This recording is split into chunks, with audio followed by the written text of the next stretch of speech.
Pour parler du projet, aujourd'hui je reçois Rachel Mathieu-Weisskopf. Rachel est art et psychosomatothérapeute, consultante en évolution de projet.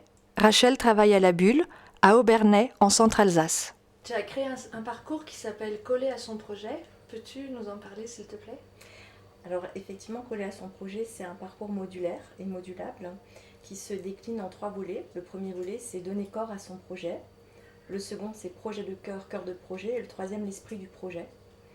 Et donc ces 3 volets sont indépendants les uns des autres, mais travaillent à chaque fois une dimension bien particulière, et de la personne et du projet qu'elle porte. Et à qui s'adresse ce parcours ?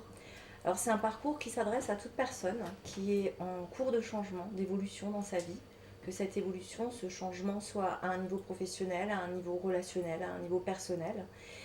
En termes de public, ça s'adresse à des personnes qui ont des choix à faire, donc je dirais quasiment à tout le monde, à tout un chacun, mais plus spécifiquement à des adolescents qui sont en cours d'orientation, qui ont des choix à poser au niveau de la scolarité, ou à des personnes qui sont en crise, si on prend l'étymologie de crise, c'est-à-dire le moment de faire un choix et de se positionner.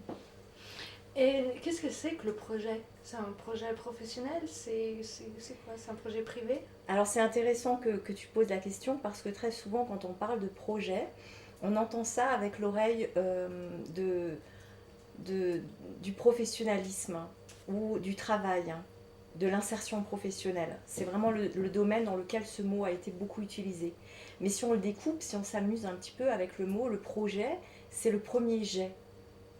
Donc on en vient plutôt à la notion d'intention. Quelle intention est-ce que je mets dans ce que je fais et qui découle en réalité de ce que je suis. Donc c'est aller au contact, le projet pour moi c'est aller au contact de ce germe, de cette origine qu'on porte, quel que soit le domaine dans lequel on a une intention à porter. Quels sont les outils que tu utilises avec tes clients ? Alors essentiellement, de par ma formation, c'est évidemment des outils qui sont propres à la conduite du changement et à l'art-thérapie, puisque c'est ma formation la plus, je dirais, la plus développée et la formation qui me tient le plus à cœur. Dans le domaine du changement, la boîte à outils est assez large, puisque en général on utilise beaucoup de programmation neurolinguistique, ce qu'on appelle de la PNL, de l'analyse transactionnelle également, puisqu'on va chercher à ajuster le sujet ou que la personne puisse s'ajuster dans ses relations à l'autre. Et puis j'utilise des outils dans cette boîte un peu, cette malle à trésor, qui sont aussi la psychogénéalogie, parce que pour savoir où on va, où on veut aller, c'est important de savoir aussi d'où on vient, ou au moins de pouvoir baliser un terrain. Donc finalement, après un parcours avec toi, la personne sait immédiatement ce qu'elle va faire, elle a défini son projet ? Non, elle va tenter d'y coller, d'où le coller à son projet. Il y a quelque chose qui me semble important dans une société occidentale qui est très rapide, qui veut de la performance, du résultat, de l'immédiateté, du zapping. Ça me semble important de réintroduire la notion de maturation. Et là, on est au cœur de l'hiver, on a l'impression que rien ne se passe, que la nature est morte. Mais en réalité, dans quelques jours, dans quelques semaines, les premiers personnages vont arriver. Puis on sait que d'ici mars, avril, il va y avoir les premiers bourgeons, les fleurs, et on sait que d'ici le mois de mai, il va y avoir le muguet dans la forêt. Et tout ça, c'est un processus de maturation qui en réalité a commencé en octobre dernier.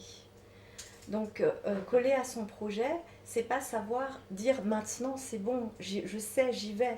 Non, c'est aller ancrer ce germe, cette graine dans une terre en soi, et puis se donner le temps de la maturation, mais que ce germe soit un peu comme une boussole, hein, comme une certitude que les jours vont se rallonger, qu'on va avoir du temps, qu'on va se déployer, et puis que ce petit germe un jour sera un arbre.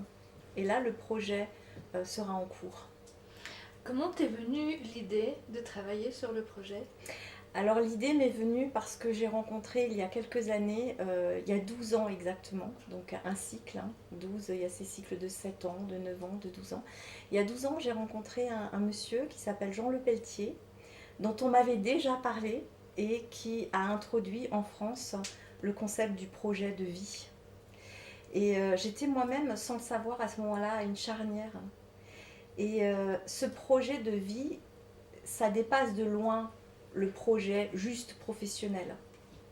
C'est vraiment un projet de sens, de savoir finalement mettre du sens dans l'action, donc mettre du sens dans la mission quand on est dans l'entreprise ou en poste, mais mettre du sens dans la famille, mettre du sens dans la relation, mettre du sens déjà pour soi. Le projet, il est venu parce que j'ai écrit il y a quelques années un mémoire là-dessus, qui était du projet, de l'histoire de vie au projet de vie. Voilà, donc la notion de projet, c'est ce qui me porte. Est-ce que tu peux nous conseiller un livre ? Oui, avec plaisir. Et bien du coup, c'est un livre de ce fameux monsieur Jean Lepelletier qui s'appelle Inventer votre efficience. Et j'aimais beaucoup sa notion d'accomplissement dans l'action, avec la notion de temps, et ça au service de la vie, de notre vie, mais au service de la vie tout court. Et l'efficience, c'est cette notion d'efficacité avec le plaisir. Et ça fait entièrement partie de mon projet. C'est la notion du plaisir dans la vie. Merci Rachel. Avec plaisir.